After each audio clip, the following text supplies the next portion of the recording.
রাধে। তো দেখো আজকে আমাদের বাড়িতে এই বোনটা এসছে। ও কিন্তু নগাঁও থাকে, তো ওর বাবার বাড়ি কিন্তু আমাদের মানে কলোনিতে আছে, ডনবক্স স্কুলের পিছের দিকে।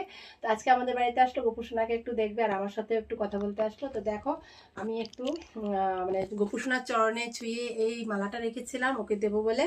তো এখন ওকে আমি দিচ্ছি মালাটা, তুলসী মালাটা। এই দেখো একটু সামনে এনে দেখাও মালাটা।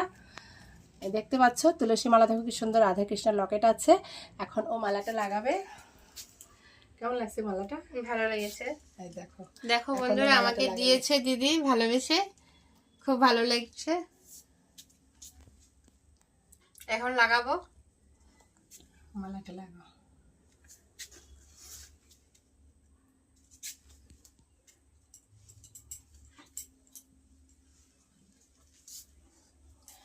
আর ও কিন্তু গোপুর জন্য অনেক মিষ্টি এনেছে। বিকালবেলা গোপুসোনাকে ভোগ নিবেদন করবো, তখন তোমরা মিষ্টি ভোগটা দর্শন করবে। তো রাধে রাধে। ও দেখো মালাটা পরে নিল, একটু কেমন লাগে তোমরা একটু সবাই জানিও। রাধে রাধে। আবার আসবো পরের ভিডিওতে।